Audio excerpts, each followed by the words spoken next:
Welcome back, everyone, to Podcast Winterfell / Daily DVR, a pod of cast, Top Shelf Fandom.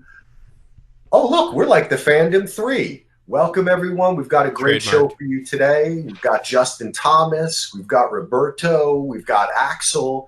We're here to talk about Con of Thrones, and we're also going to kind of open that up to a larger discussion about our own experiences and reactions, fan as well as on the show, for Game of Thrones. So it is a Game of Thrones day. You can check us out at dvrpodcast.com. We're covering Big Little Lies and Veronica Mars too. It's coming back. So first off, I want to introduce Roberto. Roberto, say hi. Tell everybody where they can find you and all that kind of good stuff, pal. Hi, thanks for having me, Axel. Roberto Suarez here with a pot of casts, currently on hiatus, but looking forward to coming back when whatever comes next in the world of Game of Thrones on TV. And you can find the show at apotofcasts.com, and you can find me at Porto Geekin on Twitter. Awesome. Yes, and thank you for taking the time to be here, my friend. It's always a pleasure to speak with you, my fellow Portlander. That's right. It's nice today. It's nice and chilly and cold. I like it that way. Of course, on the other line, we have a man who needs no introduction. Top Shelf Fandom, Justin Thomas Show, the Fandom 3. He's a superhero to you and me. It's Justin Thomas. Let's Hello, make sure to give that introduction anyways, just to be safe. Let's not get pompous. Yeah, no, it's a pleasure to be here. It's a pleasure to meet you, Roberto, and looking forward to it. Same here, Justice. Nice. No sarcasm from Justin today. He just never rolls like that. No, baby. All right, so let's talk about it. Justin just got back from Con of Thrones. This is a con that took place in Nashville, Tennessee last weekend. I believe it was from kind of Thursday night to Sunday afternoon, Sunday night. Tons of people, all the podcasters and YouTubers were there. Some folks who listen to our show. I know Matt was there. Bubba was there. People that I've met through you, Justin, Johnny was there. Tons of other people. Robert, In Deep Geek, History of Westeros. I was not. Everybody with a webcam and a microphone. Yeah. Yes, they were all there. So I want to hand it over to you, Justin, and you can just kind of give us your whatever you wanted to say about it, your stream of conscious. I know you were on a panel, and we can kind of ask you some questions and go from there. Yeah, the panel was my motivation. I was not planning on going unless I was going to be on a panel, and I had a very high water mark for where that panel invitation would come from, meaning I didn't want to backdoor my way in and network my way in with some, the people that you just mentioned that I've collabed with. It was just about kind of just, I don't know, validation. I've talked about this before, just as much as I'm passionate about it, and I'm business-minded as well, but also there's a certain feeling of being validated. So yeah, I was very honored. I was asked late, so luckily I was helped with my plane ticket and my actual tickets. I still had to go and do the GoFundMe, which is, I know it sounds like I'm trying to be all ethical and gracious, but it is a heavy burden to ask for money to get to some of these places, but I was really appreciative of the help that I got to get there, and then once I was there, as far as it went as the first con I've ever been to, very, very exciting. A little bit of a disconnect between the content creators and the people, meaning like the people that don't have a microphone and webcam, which I always make a point to distinguish, like that there's not a big, you shouldn't distinguish that much. There's not that big of a line. There's plenty of really, really smart people that don't feel the need to go on YouTube or have a podcast. So I wanted more of that connection. I guess the way to get that is more panels. It's a very big venue. So, it was just logistically, my recommendation is that you plan ahead, get there a few days early. But yeah, it was a ball, man. Everything from the daytime activities from 10 to 6 to the activities that don't stop until the sun comes up. But yeah, it was a great experience, and it was really interesting because of, we all know that there's it's a little bit toxic out there, and you saw none of that at this con though. Just like when you meet people face to face, that you might not get along with, you tend to find common ground. It was kind of like that, but also I did feel like it was sort of, and hopefully not, but a final hurrah in a certain sense. My first one. But they have scheduled for next year, though. But yeah, we can get into it. Very interesting dynamic. I wanted to ask you about that because, and Roberto, please chime in whenever you like. One of the things is you said that there wasn't like a lot of negativity. No. And, this past season was kind of difficult. Now that we have some time apart from it, I can just talk about it from actually like a human and emotional way, which was that was a tough season for me. Like, I love this story and I love the people that I've come to know through it, the podcast, YouTube, anybody. But people were so upset that it really kind of took me back. And I'm really happy to hear that instead of this turning into that, because there were people from the show there, you know what I mean? Like, yeah, and I have Nikolai did a good job. Yeah, Nikolai was like, and I saw they were being friendly with people. I saw so many pictures, especially with Braun. Yes. He was taking pictures with everybody, jumping in on, talking to people. And I'm just happy to hear that people were able to see past whatever resentments they had towards how the TV show turned out. That's awesome to know. First off, I just want to say that makes me happy from the get-go. I also do want to just go ahead and preface it with that, Nikolai watched his interview that it's on YouTube already about, I'm not saying all the negativity went away. I'm just saying it wasn't put out toxic. there.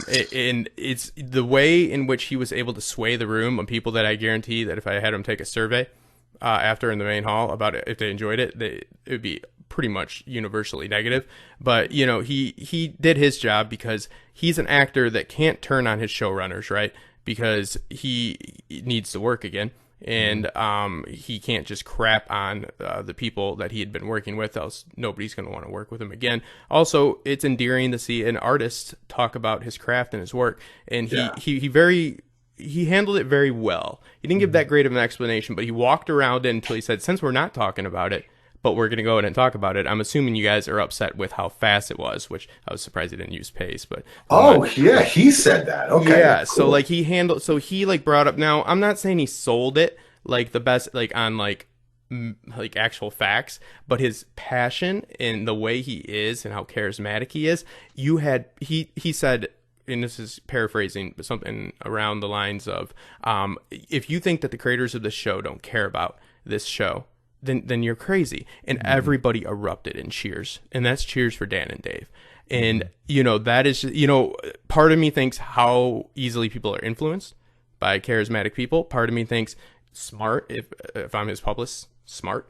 And part of me thinks, there's truth to that. And they definitely dropped the ball. So yeah, very interesting. There's not a lot of like overt like hate going around, but people are also, when they get in the community and face to face and off of this, they tend to be a little bit more nice, and you're not defined by if you like it or not, right? Yeah. So you're not drawing that line in the field. That's all. Yeah. I think what you just said, Justin, about being face to face, I mean, I think a lot of the vitriol that comes out is because it's so easy to remain anonymous, even if you have even though you may still use even if you use your name, being behind the social media layer that kind of gets in between you and other people, allows people to get a little bit more, vitriolic with one another. Whereas when you're face to face, you suddenly realize, it's okay to disagree and to have aspects of something that you don't like, but you can discuss it in a civil way. So I think bringing people together face to face hopefully brings out the best of folks that maybe behind the scenes wouldn't be as nice in that context. And also, I'm sure an event like this probably draws more people who want to have that experience of being able to talk about the show passionately. You can still share your differences, but I doubt that people who are truly 100% negative on the show would want to invest the time to go to something like this. This is for those folks who will stand with the show, even though they may understand that there are aspects that they may not like about it, but there's still a lot to celebrate. Yeah, absolutely. In the money, you're absolutely correct. I mean, these aren't people that paid to have a bad time, right? At least that I saw. But again, and I will have to just clarify that my one complaint, Music City is like it's like a town in itself. It's way too big of a venue. The hotel's not connected to it. I felt a huge disconnect. I was never walking in a hallway with more than 3 other people, and these hallways are the size of highways. So like, my panel and then the few other panels I was able to make it to was my most interaction with people. Like on a large scale. But yeah, no, you're absolutely right. And the only thing I'll add to that is it does make you wonder though, like what's the real you? Like, or the hypothetical person, the person behind the keyboard, is that their real feelings, or is it real feelings when they're face to face? I don't know. I'm a pessimist, but I'm a little bit of an optimist. So but it makes you wonder what what I mean. Of course, there's benefits. Well, people are easily swayed. That's all I'm saying. It's all you. My thinking is, and it's just, personal philosophy or spirituality. I feel that a person people are capable of an infinite amount of emotions and actions, all of which can be harmonious or hypocritical at the same time. And that's just kind of how I see people. But I'm glad to hear that people were together. And I agree with you, Roberto, that once you lay down the keyboard and you're looking at a person face to face, you realize, oh wait, they're like a person. They were once a little baby. They have a mom. They have a dad. They have they're just a human being. And also, really, this is just a TV show. In our opinion, and it's just books. I have several times tweeted out, and I'm not trying to be mean. I'm actually not trying to be mean. But even yesterday, because I log on and I see people say, "Oh, Dan and Dave aren't going to Comic-Con," so they're running scared. If I was their publicist, I'd suggest the same thing. They've never been kind with the media, even when they were doing good. If they're audibly and visibly booed, bad for them, they can claim that they would never be accepted by them and get on to their next project. My point is, we don't know, right? Like that's why it's a good thing. The thing that bothered me throughout this more than anything, because I didn't see people being too bad to each other, more so ignoring people or not wanting to discuss. There was accusations here and there. Maybe I'm being too nice. Opinions became who you were. Optimistic. That's a great way of putting it. Right. Like, since I thought that it was natural that Daenerys make this heel turn, and some people who liked her didn't, I was all of a sudden like a bad guy who didn't particularly want a woman to be the hero or something, And I think that is what happens with social media. You become your opinion becomes you, right? It's not just you. That infiniteness that I was speaking of before is evaporated, and someone kind of puts you in a category, right? And we all try not to do it, but we do it. We're the embodiment of our ideas that we put out. Yes, yeah. But the thing that with Dan and David, like I was saying, I put up the William Shatner SNL skit, which for me is something I think about a lot. Because I do podcasts, because I'm so into this stuff. My own life has been affected by, say, Star Wars, Lost, all this kind of stuff. But I've always said, man, if I could rewind time, or if I could do the Thanos snap and all that stuff disappeared, but the people I met stayed in my life, I would do it. Because those are just stories. And that's what bothered me, is that I see this kind of blending of where your hobby, this story you like, this book you like, this con you go to, how you identify with yourself becomes so strong that you'll it's almost becomes like a religion. Well, I just, I think the other side of the coin is a lot of things that affect us as far as stories go is when we consume those stories. I've talked about this before. I consumed Game of Thrones, Son of Ice and Fire in a transitional period of my life when I was going from now people that had dealt with any type of issues, maybe the divorce, maybe a happy time, maybe I'm just, anything. You relate this to the time in which you started watching it. So it's like kind of like time traveling. And so you become very connected to it. So somebody, you know, it's not right for them to like think that you're embodiment of like a misogynistic, like, you know, whatever, asshole. I don't have any better word than that. And I'm not that smart. I pulled off misogynistic asshole is the best I got to follow it up, you know.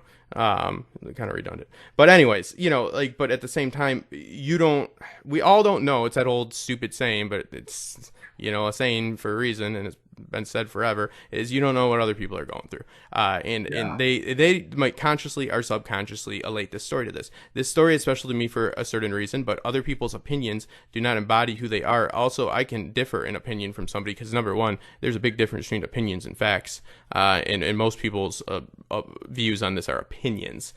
It's a fact that the story was rushed, that it was plotted out. It wasn't actually given narrative or story in any like significant I understand those. Yeah, I understand that's something points. that's fair enough to say. Yeah. But just saying I didn't like it or I don't like that, that's fair, and that's Yeah. a consumer's critique is a consumer's critique. It's the most valuable critique it is, because consumers who purchases. So that's great. But I do not need to think that you're a piece of garbage because of it. That's so ignorant upon me.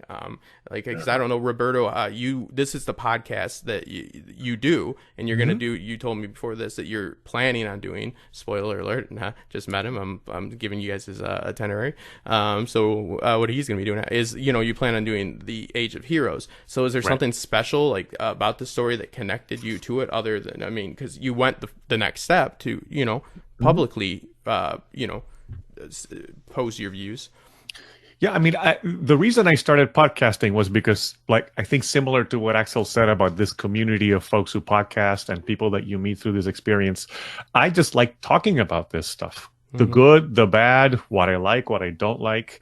And, you know, I've lived with fandom my whole life. And I think part of what attracts me to this stuff is there's this sense of kind of building a mythology. You know, our stories kind of help us learn stuff about ourselves and about who we are and about, you know, the human condition. And they're not always going to be great stories, right? I mean, some stories are always going to be better than others, but you know what? More stories are coming, right? There's always something more. And I think I always look at my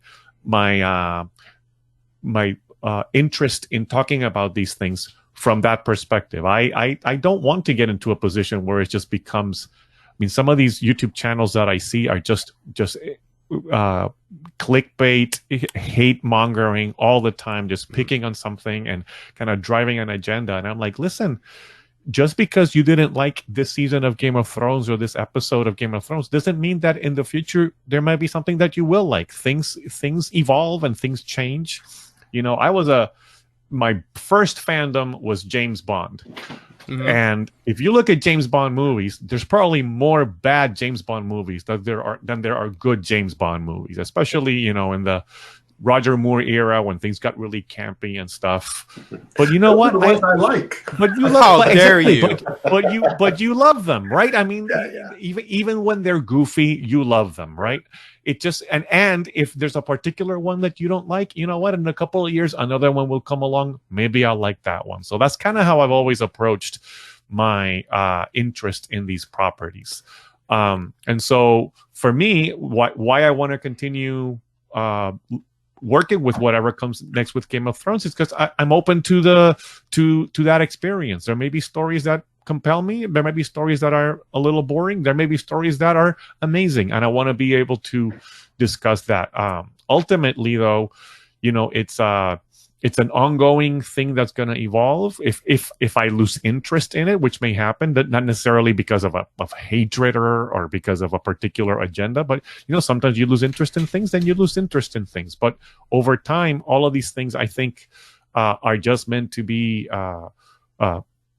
things that inspire us and that entertain us, and we can look at the good and the bad in it and still appreciate the craftsmanship and the work that's gone into it. And I think it's when you mention, I'm sure that at the con where you were at, I've seen this, and I haven't been to a con like the one that you just attended, but I recently saw some footage from Star Wars Celebration. And there's all these fans there at the Star Wars Celebration, who are passionate about Star Wars. And two of one, when the interviewers were asking them about how they felt about the last movie, many of them didn't like the last movie. But that didn't ruin their love for the franchise and the love for the property and the love for the stories, because there's always something there that's going to grab you. And there will be new things coming down the road that may or may not be a part of what you continue to like. And so that's how I'm sure you probably experienced that at the Con of Thrones, that there were things, probably there were fans there who were dissatisfied to some extent with the last season, maybe disappointed, but they still love and are passionate about aspects of the franchise that they will continue returning to it. Absolutely. That's a great point, man. Yeah. I really love that point, Roberto, because you're right that they talk so much of world building, and what you're kind of saying is, just like appreciate that world, and even within our own world, there's aspects of the world you don't like. Right. That doesn't mean you don't like the whole world. Right. And I really like that point of view. I think that is really balanced, but I do think it's also difficult when, as a society, we're going through this kind of big experiment of social media and fandom, and those are all wrapped in together. And that's why I thought it'd be great to have all us three talking about this, because I think that kind of one thing I share with you, both of you, and pretty much with everyone that I podcast with or work with in this way, is the kind of attitude that it's a TV show. Like Justin, you were saying, I know you have, even though I understand, I was going through a divorce, or I was very sick, and the only thing that got me through it, or I was depressed, and the only thing that got me through it was this book. But the truth is, and this is what I think the truth is. I'm not excusing their behavior. Yeah, no, I know. But the truth is, you got you through it. And if it wasn't that book, it would have been another book. It's participatory consumerism. Hold on a second. It's the taking yourself out of it, right? And your own agency within the story, that I think, and this may be getting a little too psychological, but I think that's what kind of causes the over emotional and the reactions that, to me, that I see are really disturbing and point towards like almost a society, or like a kind of like a movement towards pushing your emotions and stuff into the fandom, instead of doing what you were saying, Roberto, which is enjoy the world, realize it's not the real world. This is the real world. Or is it? Well, and I think that's kind of important. Go ahead. I'm sorry, Justin. No, I'm sorry. Just because what you guys are touching on, and I've just been studying Henry Jenkins, and he's like kind of like, I don't know, he kind of coined the phrase participatory consumerism, and it talks about fandom, because what Roberto's speaking about is something breathing without, an individual linear storyline. So they didn't like the last one. Oh, well, this is a world in which they're invested in. World building, plays into this. Also, like what you said about mythology is perfect, because there's a lot of truth without fact in mythology, right? So like there's like ways to get through these things, transcend time. But also what Jenkins talks a lot about is what you were just speaking about. So sorry, I got excited because everything was clicking together. Okay, I haven't been listening to lectures for nothing. Yay. But no, he's very interesting. He worked at MIT, and now he works at SoCal. And he cites Mickey Mouse Club as an example. We won't get into it, but I mean, you guys could probably see how that very much so lends itself to fandom. It is essentially like the birthplace of it in every sense. But outside activities like cons, groups, and so forth. But what he talks about is how we invoke, like you just said, and how it's kind of poisonous in all across the world in the society's issues, civil, civic, blah blah blah, political. We invoke fandom. our beliefs. People are Donald Trump is made to look like the Night King and so forth. You know what I mean? Like which I'd say that's no fair to the Night King.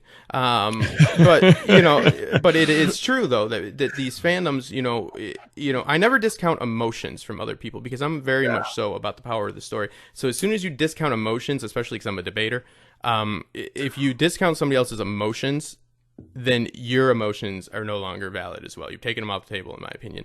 So yeah, I think that it's important just to realize these like the just different stances people have. Also, subs, and we have this culture that's this like perfect mix of awesomeness and just the worst thing ever with the platform that we're all on, especially the one that I'm primarily on. People think that sub counts give them IQ points.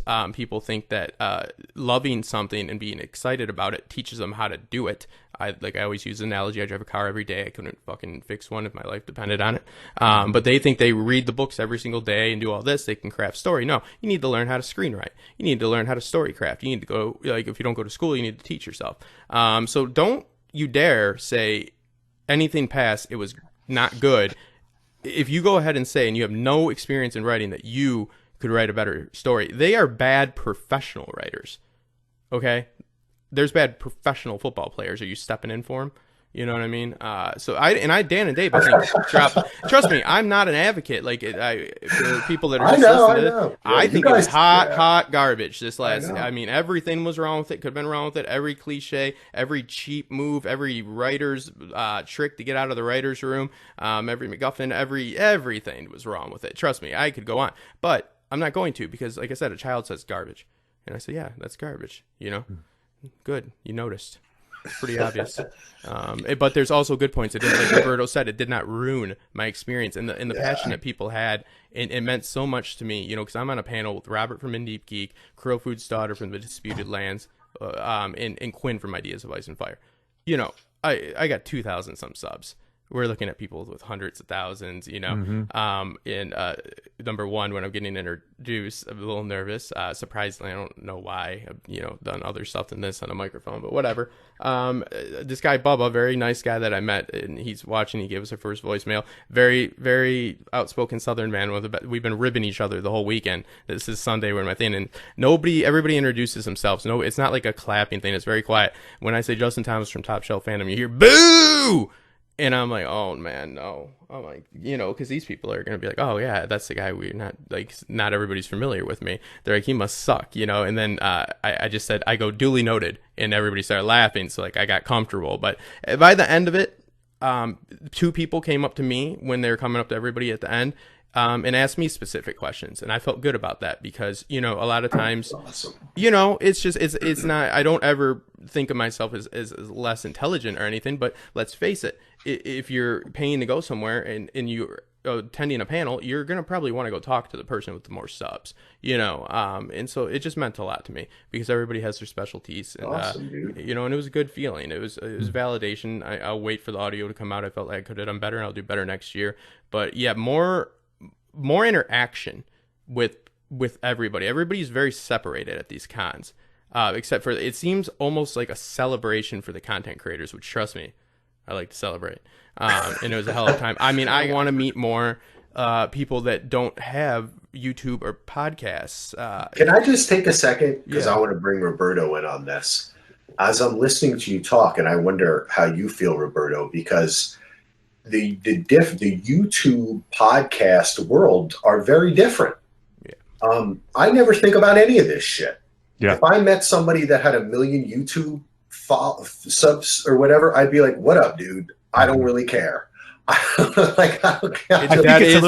think it's a little bit different too when you're trying to build a career out of podcasting or YouTubing versus, for me, it's a casual endeavor that I do on the side. I have a day job and I have, responsibilities outside of podcasting. If you're trying to build a career out of podcasting, I can see how those things really become important. I think that came out wrong the way I said. I didn't mean to downplay. Because I understand where you're coming from, Justin, too. Yeah. It's not like Starfield fucking. Well, It's an appreciation of what a person has worked for. Sure. But what I mean is that because I'm not full time and I'm not looking, I would never wish for that. We've talked about before, like the kind of difference with YouTube and podcasting, and that's really what more I wanted to kind of talk about. Ego and vanity. Yeah, like the it's interesting how in podcasting, I think that there's different listeners as far as like different people. I think podcasting people tend to be older. Yeah.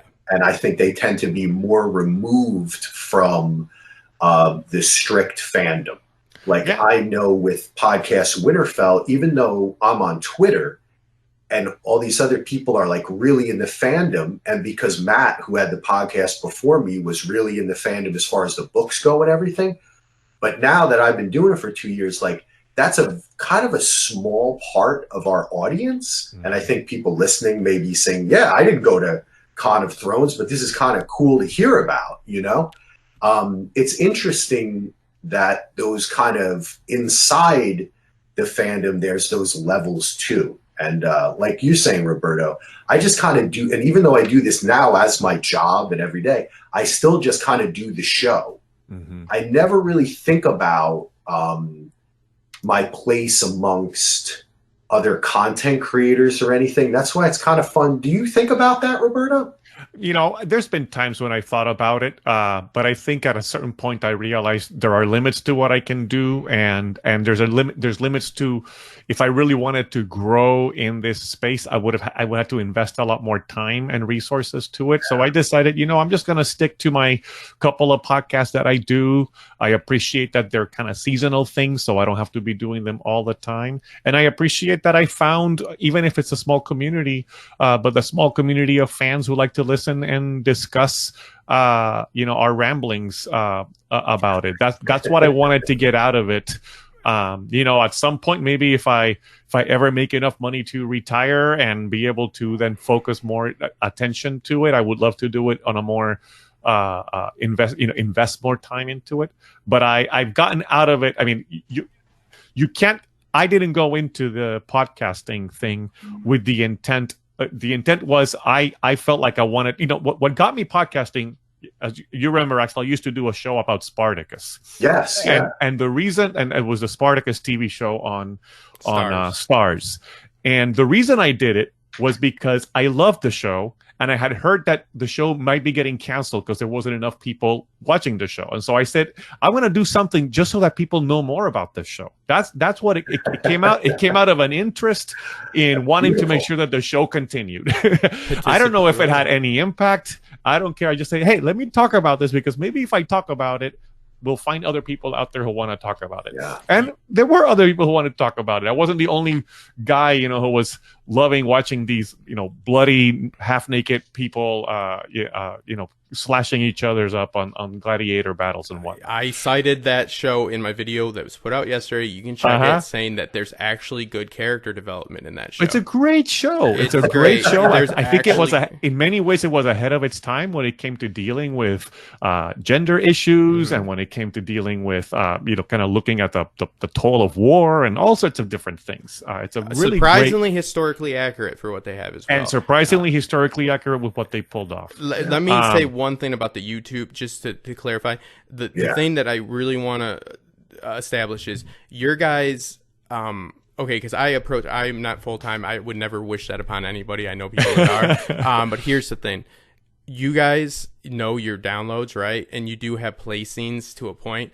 We have our sub counts, and we have that right outside, and people will not click on you. So it is the networking for YouTube. It is, I'm going to just have to go and say it is more important, because you have to be seen in the same light. Again, I don't claim to be the smartest guy in the world. Axel's helped me immensely. I overtalk. Brevity is not my specialty. Awesome. But the thing is, you know, like I always, no matter what I do, I want it to be the best. I will never want to be full time, but if I want to make the most money. I spend a lot of time on this, but my views and my subs, are, like that affects if I get views. So it's kind of like it's a very hard game. Podcasting, I understand there are rankings, but it's very, very much so skewed and less clear where people stand. You're not being judged off of a little icon with a number right next to it. People, they don't care. Justin, I'm sorry, buddy. That totally came out wrong. No, it's like it's I didn't something mean to point say out. That I wouldn't. I guess what I mean to say is, like Roberto, I started off doing this because I loved Lost. I literally just wanted to talk about it, and I also grew up listening to talk radio and making radio shows on a tape recorder with it was just something I always did. So did I, yeah. So yeah, and I know we've talked about this. And so the YouTube thing, it's like, don't hate the player, hate the game. You know what I'm saying? It's the YouTube is a different game. It's not the people. It's the people. I think sometimes, like, I know people kind of trash YouTube a lot, and I've said it too. Like, people do. You need to get clicks. You need to get things, and it becomes a lot. It's like a totally different thing. It's just I wanted to talk. It's just weird that podcasting and YouTube have become very close in this world, and not only in the world of what we're doing, covering shows and stuff like that, but in the real world. And there's this kind of overlap, but they're very different worlds. Like, in all my years of podcasting, 11 years I've been doing this, right? I've done like freaking 20,000 hours in shows. That's this week alone with how many shows. Give me the real metric.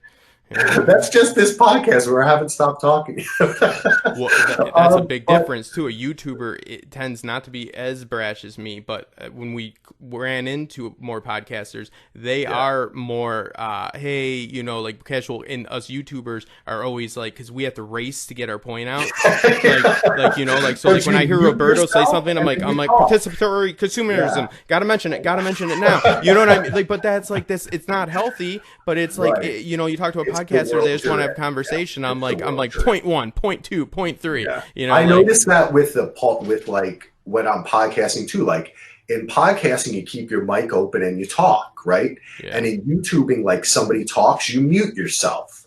Then somebody talks, you mute yourself. And then it's like this. It's like a whole different world. I just find it fascinating. And I just think it's kind of interesting. So I was just kind of talking about it, but it's like, I look every once in a while. I mean, I look at downloads, and I look at also like where we're ranked. But the other thing is, it's way harder to tell how many people are listening to you with podcasting than it is with YouTube. YouTube, you have a number. Yeah. Podcast, even the downloads that you're getting, you have to do some extrapolation. Because a lot of these providers now, Spotify, Pandora, they take your file and they stream it. And they want you to then pay them to say how many people download. You know what I mean? So it's like you're always playing. It's a bit more of a guessing game. And I think it's just kind of, like you say, a little more wide open. I'm dipping my toes in that podcast. I was up it's all night chiller, dude. It's chiller. People on you, like, every time when I'm on YouTube, I always hear from people, and even when I'm on it and I look in the comments, I'm like, God damn, I never got so many negative comments. And I was going to say, the most negative comment, the most negative email I ever received in 11 years was from Alex Hahn, who went on to be my great friend and podcast with me. He wrote this email trashing me and Aaron, and I wrote him back, and I was like, what up, dude? You're still listening? And then we called on the phone and started talking about it. Another example, it's not face-to-face, but at least having to confront, but I think in YouTube, I think someone would, like, bomb your house if they tell me to get AIDS all the time. I keep telling them I'm trying. Go ahead. I was just gonna say, there's an immediacy to YouTube that you don't have in the podcast world. I think podcasting. I record my episodes. I get to edit them, prep them, and then post them. And then there isn't as much of a mechanism for that immediacy of getting feedback right then and there, right? In YouTube, the moment you put it up, you can start writing your comments and giving it your likes or dislikes right away. It's centralized. It's plus there's the visibility of YouTube. You ask anybody from, across generations, do you know YouTube? Sure, no problem. I can go to YouTube and start watching YouTube videos. But you ask somebody, you tell somebody I do a podcast, and they're like, "Oh, podcast, what is that, and how do I get to it?" There are layers of you have to like sit down with them, show them. Well, you can download a podcast application and have that. There's still a little bit more of a distance between the audience and the podcaster than there is between the audience and the YouTuber. Neither is easier. Neither is superior. Podcasting lends itself to people that I think they're more likely to give you a chance and hear you out over, because I feel that a lot of times people are listening in their cars but YouTube, as soon as I, like on this video, as soon as I said one thing to say, and I guarantee you I did it a million times, that one person in fuck that guy forever is what, like honestly, like, and it's like, they have so many options, right, that are happening right at the same time in the evergreen aspect, like of podcasting versus YouTube. Now, again, we can really strike when whatever, when the iron's hot. I what is the idiom? I don't know. You can really cash in, on YouTube at certain times, especially like at a live stream after a show, and really, if you're talking about like it fiscally, I think that you're going to see more immediate response from YouTube, but that also comes with like higher competition. It comes, opportunity, comes with risk and so forth. And, the visual medium is much more judgmental, and people are, they have a lot more to criticize. It's just, I'm very interested because of the podcast world, because I feel that there's a lot of sincerity that comes through. It might not be the quantity even, but the sincerity of the followers. Not that I don't have very sincere and supportive. They've given me hundreds of dollars to help me get across the country, in the recent weeks, which I can't even express how much. I mean, it seems crazy to me that somebody would even do that, but it's beautiful. Yeah, that's good. We shouldn't always concentrate on it's just different, though. They're more willing to hear you out, but they're also, the face matters too, don't you think? The immediacy, the being like and in your home, like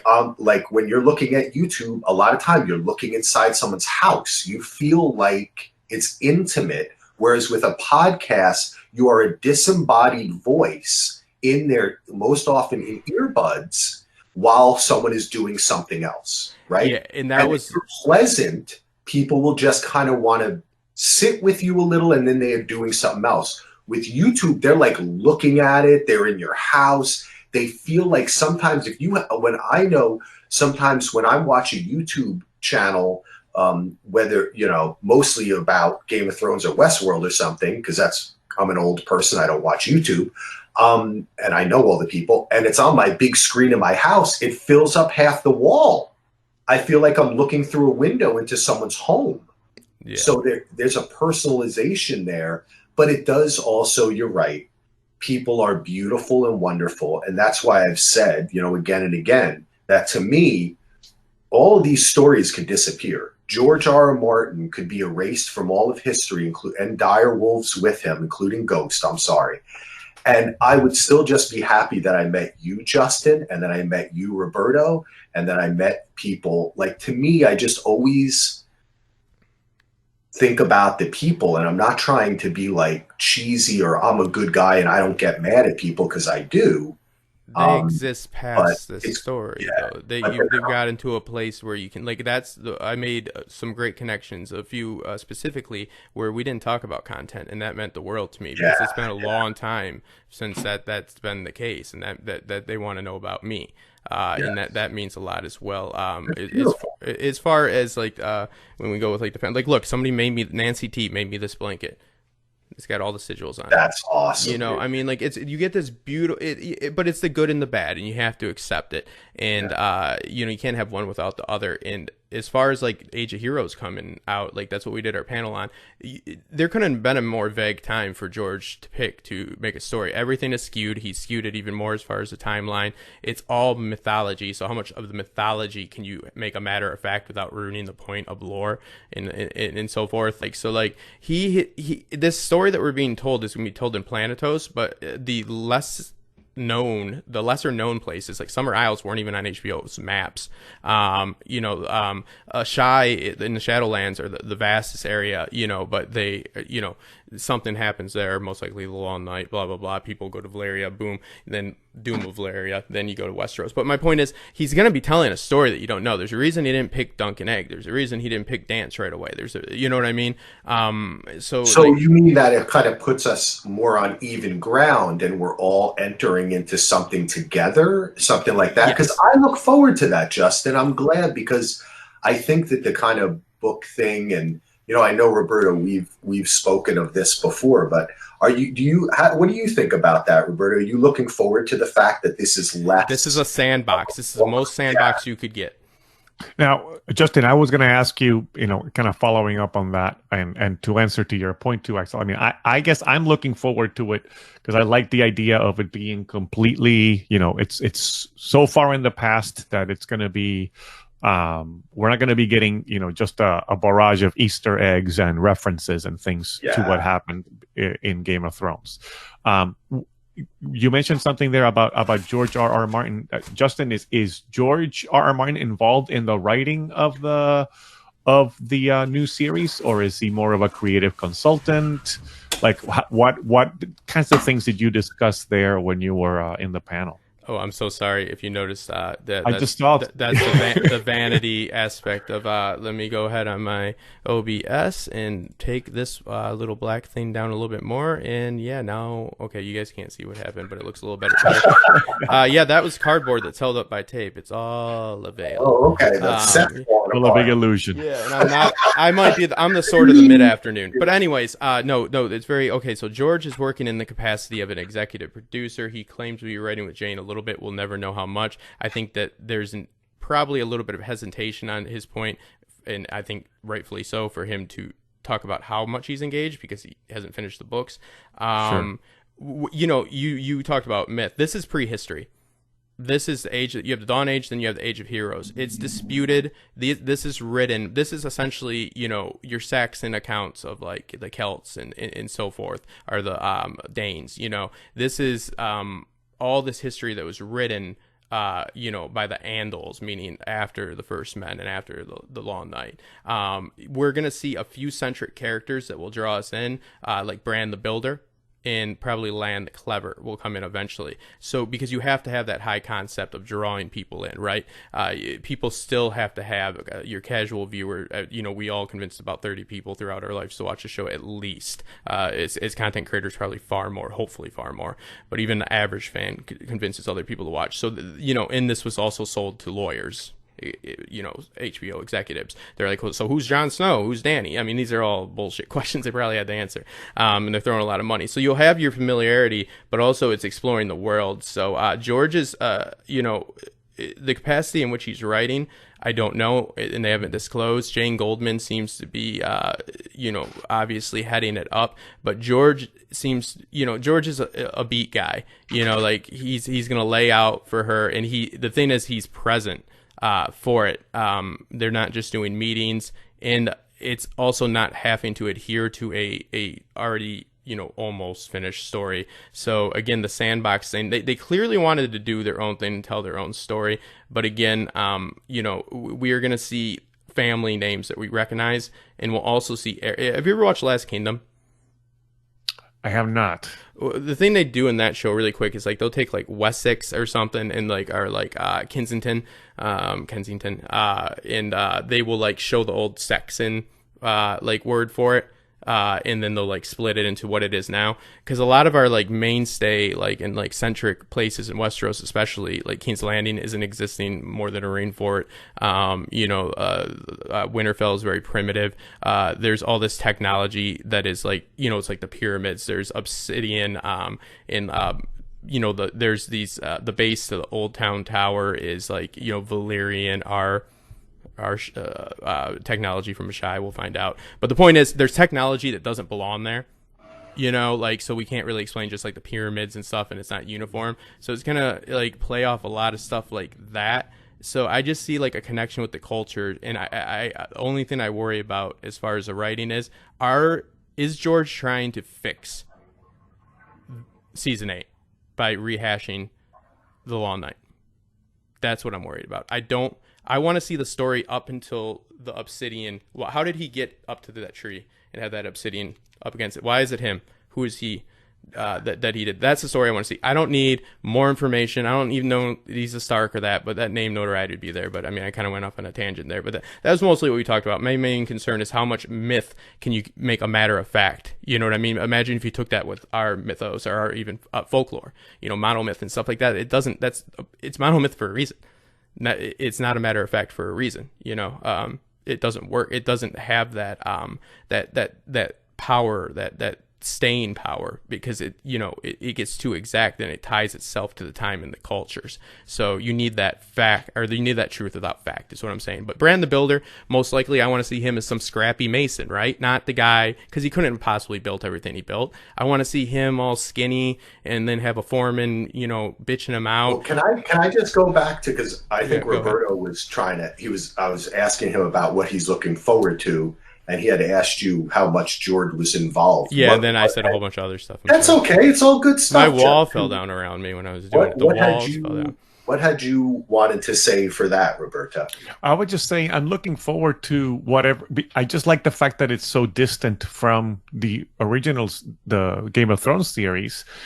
That it would be it's very interesting to just go into something with a blank slate. Granted, that there are going to be family names that are familiar, and there's going to be certain aspects of the world that are familiar, but it's distant enough from what we have seen already that I think it gives them ample playground to come up with some new and creative stories. And there was, even though there's been a lot of critique of the later seasons of the show, in that they didn't have a book to follow, and that may have been what impacted some of the quality of the program. Mm-hmm. There is something kind of compelling to step into this world with a story that everybody's kind of on the same playing field. That there's not going to be all this pre-written stuff that folks are going to be able to go back to and look at and expect or anticipate what's going to happen. We're all going to go into it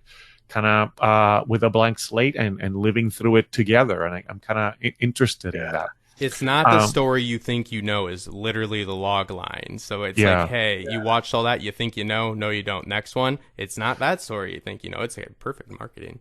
Yeah, I like that. And what you said, that's the way I feel too. I think that's a good choice by them for the fandom, because it is such a big part of it. And this has been a good discussion. I'm glad that we got to talk more about the fandom. I'm sorry we didn't hear more about because we got to wrap up things pretty soon, but I'm sorry we didn't hear more about Con of Thrones. But I know that, Justin, on your channel, you're going to be on with Tony tomorrow, right? Yeah, I don't plan on doing too much. Yeah, I'll be on with Tony. Okay. Nice.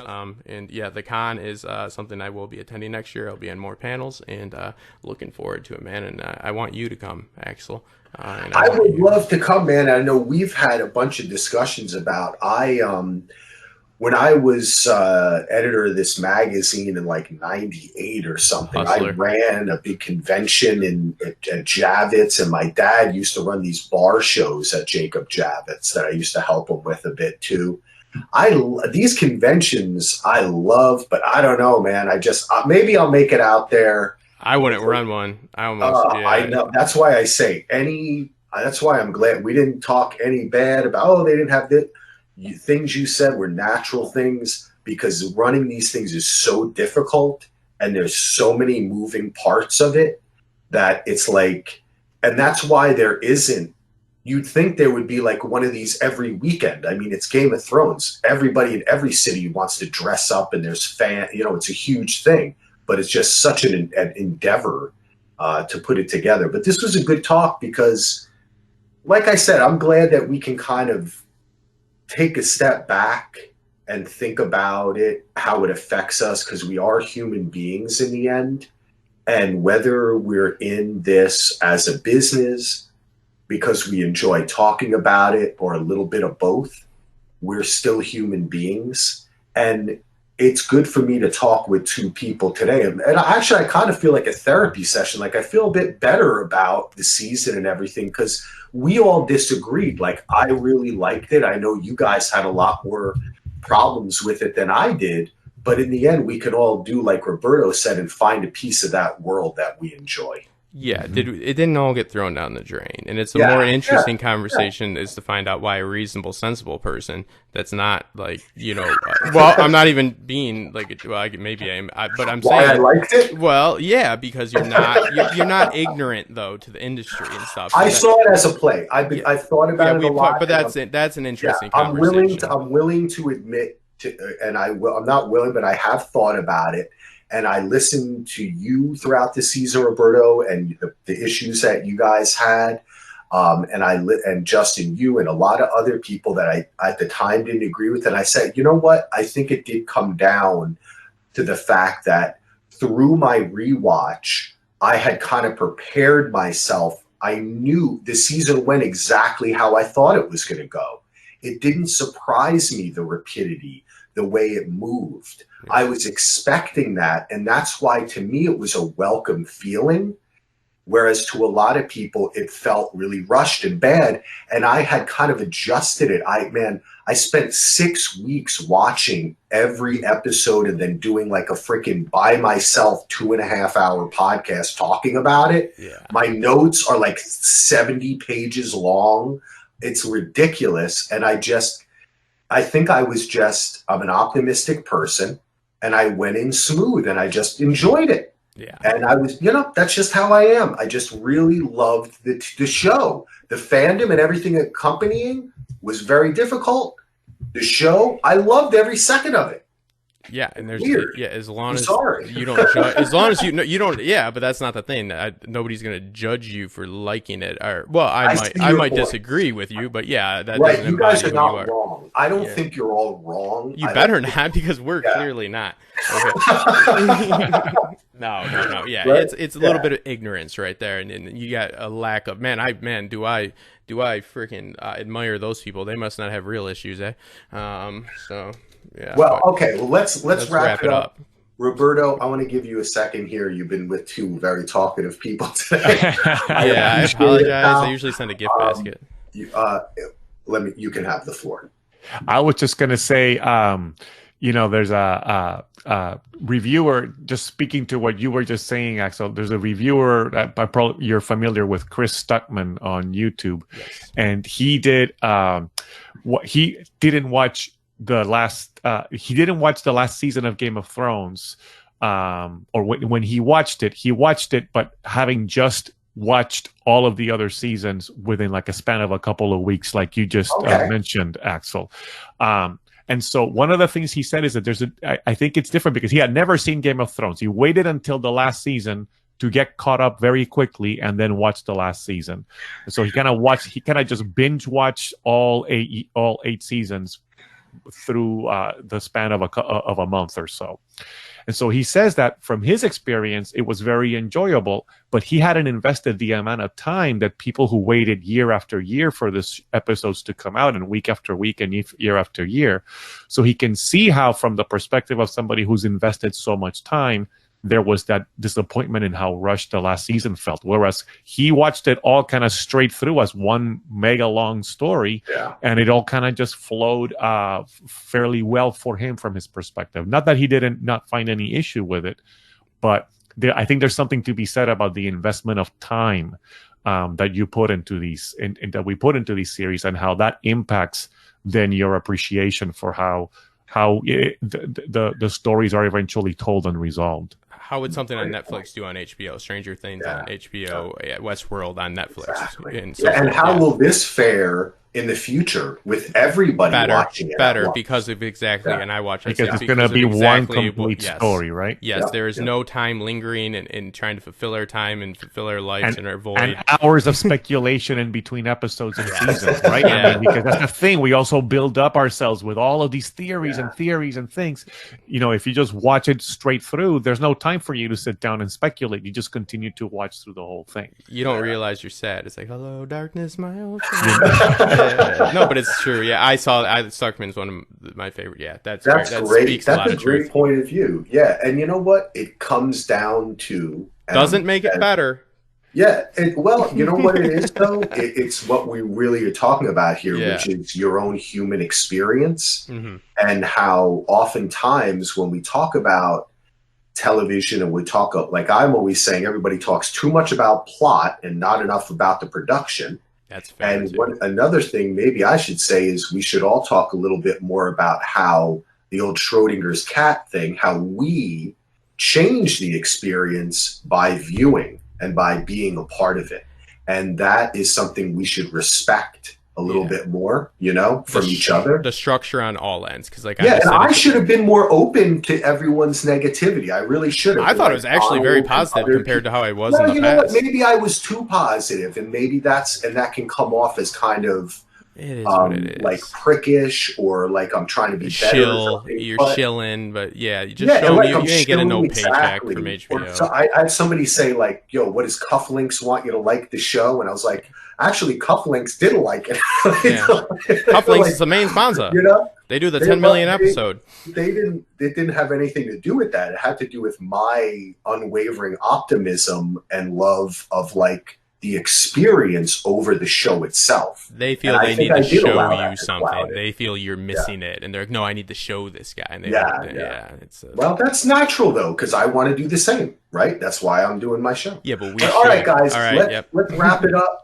This has been fantastic.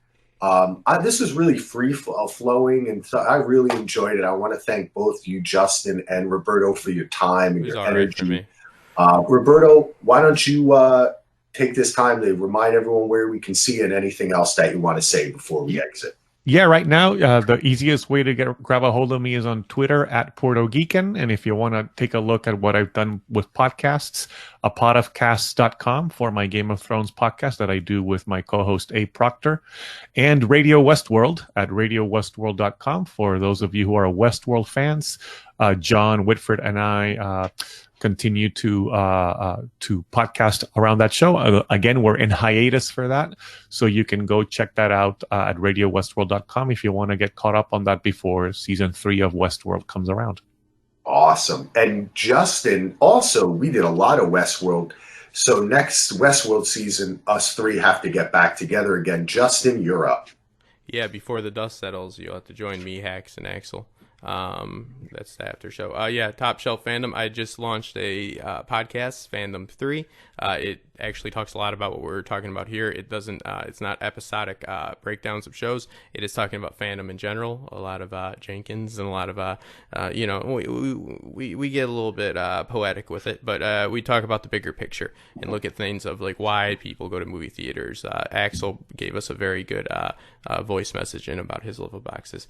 So it's the wider scope. I'm dipping into the podcast world. I cover everything. I love story in the sense of I love to break down and analyze what story means. I'm not connected to one fandom in particular. Westworld, a lot of people know me for, but like True Detective, anything that's got something that's worth talking about. So I just love meeting people like you guys. So yeah, look me up. MapQuest is the best way to find me. Get my exact location, especially for my enemies. I recommend it. I don't know why you guys haven't got me yet. Yeah, something said for you. Your link? Should I hit you up? Top Shelf Fandom Videocast with your host, Justin Thomas. What we gonna do now is go back.